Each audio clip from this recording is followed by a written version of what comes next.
Hi, you're watching us on NewsX and NewsX YouTube. I'm Rishabh Gulati. My colleague Gauri is with us, and we are now examining if Narendra Modi comes back for a second term as Prime Minister, what will his Kashmir plan be? Gauri, it has to begin with looking at very specifically the separatists that have been constantly a problem. Getting them out of the valley seems to be priority number one. And a lot of that terror funding cases that have started where NIA crackdown on separatist funding is taking place is a step in that direction.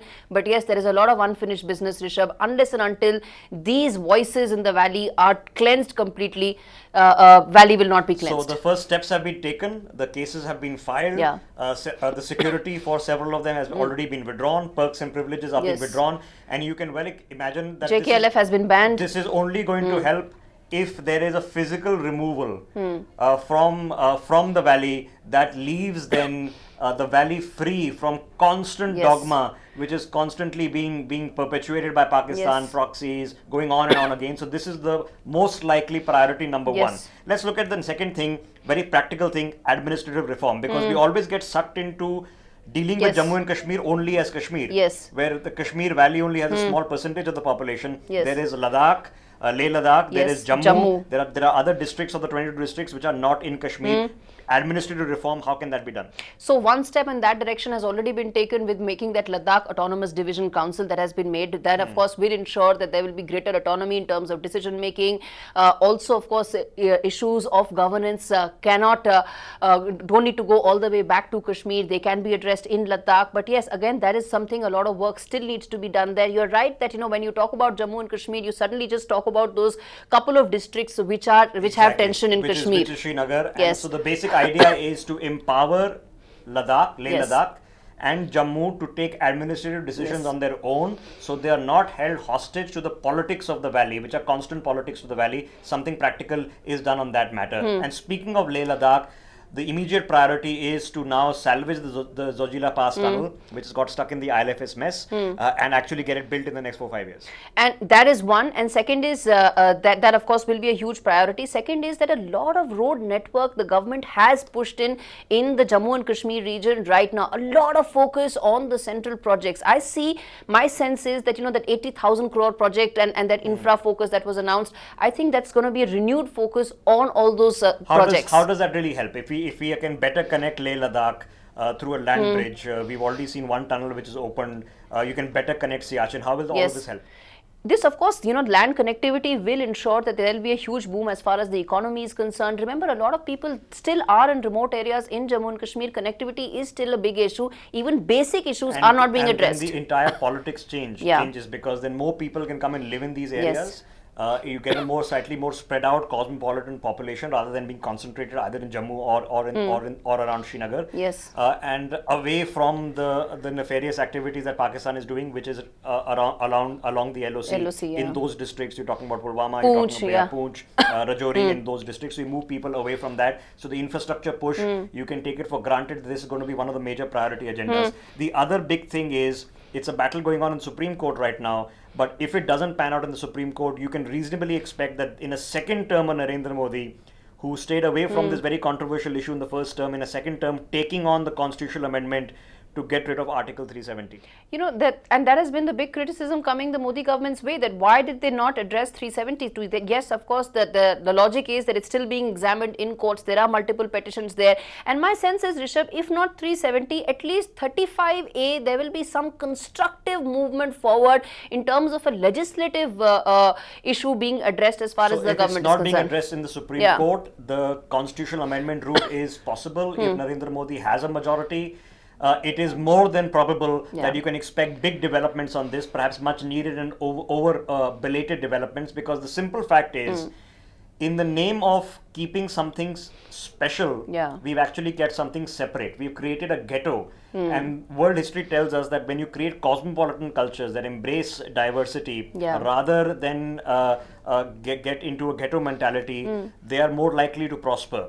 And the simple argument for, of course, this is that we've had a diverse country. You've had people from Tamil Nadu, Tamilians, Telugus in Andhra Pradesh, Kannadigas. All these people have preserved their identity and culture and have not required any special status or special privilege. Exactly, because you can't be so parochial and myopic in your mindset. Also, 35A, if you talk about it, because of the restrictions in terms of the number of people who can come there, the number of people who can operate there, it does also mean that employment opportunities are very limited there. Companies, only few of them can operate there. All those things do have an impact on the economy. So the basic thing is you can't invest there without a local business partner. You can't purchase property. You can't really go and live there for an extended period of time. These are the special status privileges that have actually created separate. And the simple argument on Kashmir is you can't keep performing the same experiment with all the same ingredients and the same factors and keep expecting different results. The reason we're having the same results in Kashmir year after year, decade after decade, is because the factors have remained the same. Something fundamental in that factoring has to be changed. And this entire bluff that, oh my God, the identity of Kashmiris will get lost or diluted is nonsense, and that needs to be wiped out, because there are so many diverse people in India who haven't had that wiped out at all. And if the politics of separatists is cleansed from the valley, a lot of these nonsensical arguments will be taken care of. Yes. Then of course taking care of Pakistan, because that remains the primary concern. Yes. In anything that you do in Kashmir is taking on. So escalating the cost for Pakistan for every single cross-border firing incident, for every single potential terror attack, and making sure that they don't happen simply by escalating the cost of Pakistan in terms of their casualties, in terms of their material loss. Every shell they fire is something that they have to buy, and we know Pakistan can no longer afford these things. Absolutely. And tactically we all know where exactly are those regions that Pakistan fires. We know it is in the Poonch and Rajouri district. We know that why. That is of course, LOC, Jammu towns along the LOC, where of course Pakistan is trying to prove a point. It is easy and it is doable that of course we create a fencing system far better there, spruce up our borders as far as LOC is concerned, and secondly of course make the cost so high. You can do X with the LOC, of course the terrain is difficult, but if you make the costs really high, that everything Pakistan does, the costs are disproportionately too high for them to actually bear, you can dent that. The next big thing, of course, you can reasonably expect is something that we did, ironically, was with China in 2005-2006, which was the deal with Sikkim. The deal with Sikkim over Sikkim was China claimed Sikkim to be a part of their territory. We were supporting the Tibetan cause. The deal that was done is, all right, we'll reduce our open support for the Tibetan cause in return for China acknowledging that Sikkim is a part of India. That's when the Nathula Pass was opened in 2005-2006. So a similar sort of deal. You can't eliminate Pakistan-China friendship, but you can certainly deal with China on one thing they agree with you, which is on radical terrorism. Exactly, and that is where I think India must in fact tie up with China. They have in their own backyard the re-education centers that they are creating. So there is of course a growing sense of radical Islam there. We can reasonably expect movement with China to take on Pakistan terror, which then eases the impact on Kashmir, because if you have a safer Kashmir, Kashmiri Pandits can return, businesses can open, infrastructure can open, all these things can happen, which will greatly help. So this is something important. This is something you can reasonably expect. The next big thing, of course, is ensuring that when it comes to the Kashmiri Pandits, this has been again a long grouse, that 5 years, nothing happened on that front. A proposal was made for special enclaves, which they did not want. They want to go back to their homes. Very likely that in a second term of Narendra Modi, you're going to see aggressive movement on this front. It's actually been 30 years this year, in 19th of January this year. It's been 30 years since Kashmiri Pandits were asked to leave the valley. Yes, they have a huge grouse that this was the big expectation from the BJP government. They wanted there should be not enclaves, but they should be able to reclaim their land, their temples, those cremation grounds, all those things that are very dear to them. None of that has happened. It has to begin with reclaiming their homes. Yes. Or being compensated in such a fashion that they can go and purchase property and rebuild over there. This is something practical that can happen. If you reduce the terror attacks, you increase safety. If you get rid of the separatists, you create a better environment. You get the Pandits back in. You have get investment back in. The money will be coming in. The solution of just giving away central funds, is not going to have a long-lasting solution. You need people coming in with investment.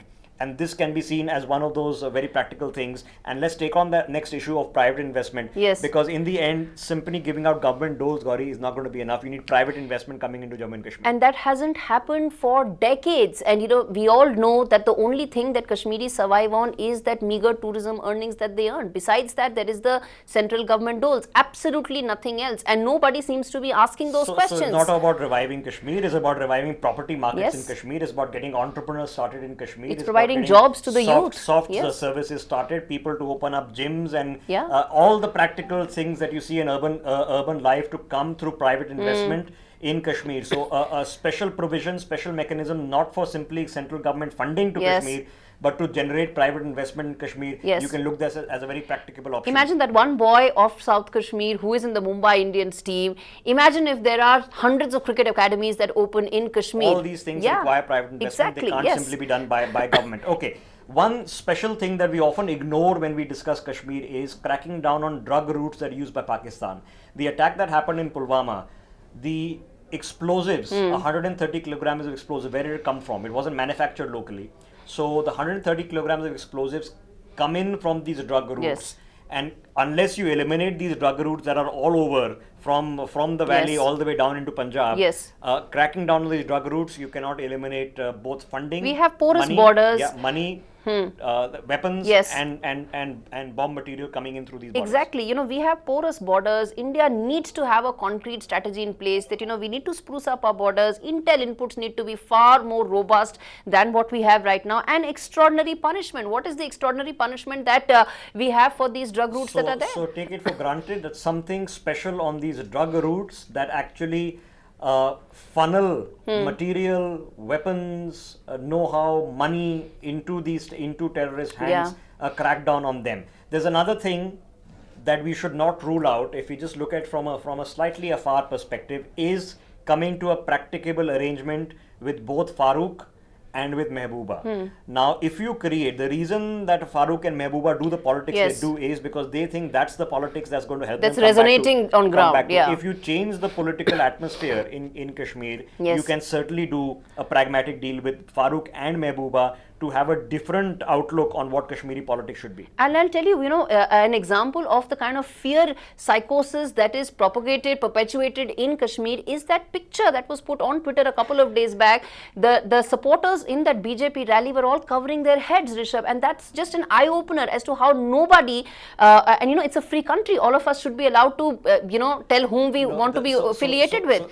That's the politics of security fear. There, the only way you change the political cycle in Kashmir is by giving local Kashmiri politicians a different logic that they can campaign and win on. A logic of development, a logic of growth, a logic of better livelihoods, a logic of better infrastructure, rather than a logic of identity and separatism. As soon as that logic which is dominated by talking of Pakistan gets eliminated within the populace, by opening up Kashmir, that political logic will change and you get into a virtuous circle. These are very practical things that can be done. And the last point, Gauri, is related to this, is finding alternative leaders. You can't impose leadership from outside. From within the Kashmiri Valley, Jammu and Ladakh excluded, from within the Kashmiri Valley, alternative voices and leadership needs to come up, which also embraces a new vision for a new Kashmir. So they did identify Sajjad Loan. Sajjad Loan, remember, a lot of talks happened about him being the chief minister and so on and so forth. He is aligned with the larger NDA narrative. There has to be greater focus to identify more of Sajjad loans and find a way to end the Mufti and Farooq Abdullah kind of governance and the kind of politics that they've been doing. I think it's not so even difficult. If you don't want to end their governance, if you can end their reliance on the kind of politics they do, you can go a long way, and which will show them that an alternative kind of narrative in Kashmir from local leadership is actually working and actually helping. And all of this, a lot of this, I won't say all of this, but a lot of this, there's going to be a small window, because eventually you're going to have assembly elections in Kashmir, and as soon as the political quagmire starts, it sucks in all these issues once again and puts them into a wrap until 5 years later. So there's a small window where a lot of these things can be done, aggressively done, and if we make the most of the window, a lot can happen. So you should expect a big plan on Kashmir, because if somebody is going to take it on, it has to be in the next 5 years, and there's a good chance if Narendra Modi comes back, there are several of these things in various formulations, in various levels that you can see happening to build together a bigger picture. And also just one thing, given the fact that this election, the backbone right now is Pulwama, the backbone is national security, so it is going to add up. Exactly, it's incumbent to act on Kashmir. This is the bottom line. If you are expecting a second term, and if it does happen of a Narendra Modi, these are the various steps that we expect on Kashmir, a central government to take that will actually change things rather than perpetuate exactly what's going on. If you've been watching this on YouTube, do leave your comments and share this video. Thanks so much. For more such videos, subscribe to the NewsX YouTube channel, hit the bell icon.